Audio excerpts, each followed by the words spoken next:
Helmet ధరించమని ప్రచారం చేస్తారు. Drug వద్దు బ్రో చాటి చెప్తారు.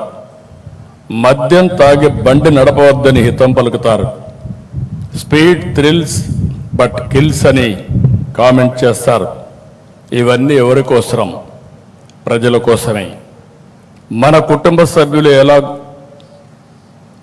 మన గురించి ఆలోచిస్తారో ఆ విధంగా ఆలోచించి మన రక్షణ కోసం అనునిత్యం రోడ్డు మీద ఉండే పనిచేసే వాళ్ళు పోలీస్ సోదరులు. అందుకే వారంటే నాకెంతో అభిమానం. పోలీసులంటే కఠినత్వంతో ఉంటారని అనుకుంటారు, కానీ మానవత్వంతో వ్యవహరించేది వాళ్లే. ఏలూరులో జరిగిన సంఘటనగా నాకు గుర్తుంది.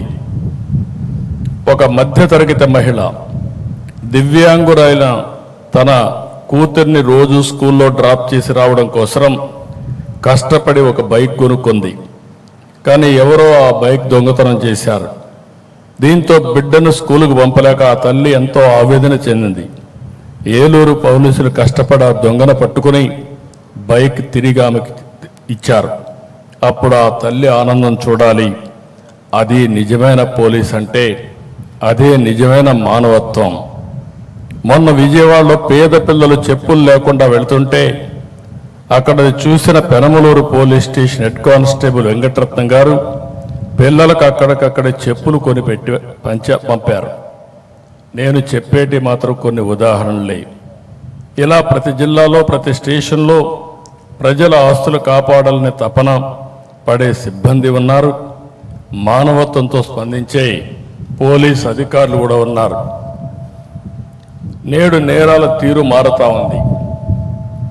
క్రిమినల్స్ బాగా అప్డేట్ అవుతున్నారు. మరి వారి ఆట కట్టించాలంటే మీలో మరింత అప్డేట్ వెర్షన్ ఉండాలి. అందుకే సాంకేతికంగా పోలీస్ శాఖను బలోపేతం చేస్తున్నాం. సైబర్ నేరాలు, వైట్ కాలర్ నేరాలు పెరిగాయి.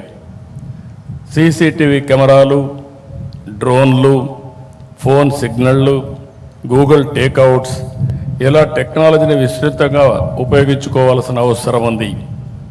అప్పుడు ఎటువంటి నేరస్తుడైనా ఈజీగా పట్టుకునే అవకాశం ఉంటుంది. రాష్ట్రంలో ప్రతి 55 కిలోమీటర్లకు ఒక సీసీటీవీ కెమెరా ఏర్పాటు చేస్తున్నాం. ఇది పోలీస్ యంత్రాంగానికి మూడో కన్నులా పనిచేస్తుంది. ఎవరు ఎక్కడ ఏ తప్పు చేసినా రికార్డుగా పట్టుకునే అవకాశం వస్తుంది.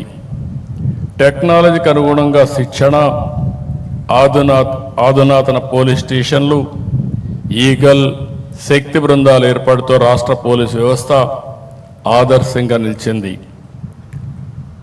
డ్రగ్స్తో గంజాయి పంటను గుర్తించి ధ్వంసం చేస్తున్నారు. స్మగ్లింగ్ని అరికడుతున్నారు. అడవుల్లో డ్రోన్లు ఎగరేసి ఎర్రచందనం దొంగలను కట్టడి చేస్తున్నారు.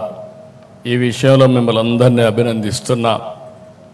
ఈ ప్రిమిసెస్ చూస్తే నేను దగ్గర 16 సంవత్సరాలుగా